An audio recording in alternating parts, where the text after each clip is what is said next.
En 2018, dans le quartier de la Rivière à Saint-Étienne, une femme menace de se jeter du 7e étage d'un immeuble. Parmi les témoins, un homme n'hésite pas. Il intervient et parvient à empêcher le drame. Marié, père de 4 enfants, il ne comprend pas la décision qui le vise. Même mon avocate, il m'a dit 3 OQTF avec une IRTF.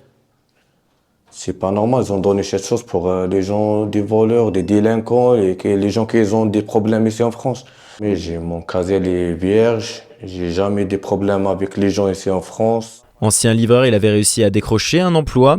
Son poste serait toujours disponible, mais sans régularisation, impossible de reprendre le travail. Malgré les démarches engagées avec son avocate, il dit ne toujours pas comprendre sa situation. À la maison, l'inquiétude est quotidienne. À l'école, sa fille doit parfois répondre aux questions de ses camarades. Il y a quoi comme problème? Pourquoi elle a reçu des OQTF? Ma petite, elle a dit non, mon père c'était un héros, il a sauvé une vie. Depuis 2019, Yacine est bénévole à la Croix-Rouge de Saint-Étienne. Chaque semaine, il participe aux distributions alimentaires du matin. Pour les bénéficiaires, son engagement ne fait aucun doute. Il donne de son temps sans rien demander en retour.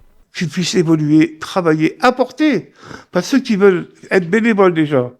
Ça prouve qu'ils veulent travailler, qu'ils veulent faire quelque chose. Il y en a d'autres qui fument comme tout. Et lui qui fait rien, c'est lui qu'il faut qu'il parte. Aujourd'hui, Yacine continue de venir à la Croix-Rouge malgré l'incertitude. Entre ses démarches administratives et son engagement associatif, il s'accroche. Son souhait est simple, retrouver son travail de livreur, assurer l'avenir de ses enfants et rester en France.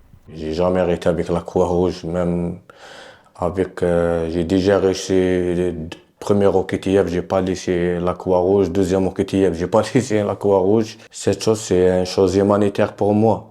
À Saint-Étienne, l'homme qui a sauvé une vie en 2018 attend désormais que la sienne prenne un autre tournant.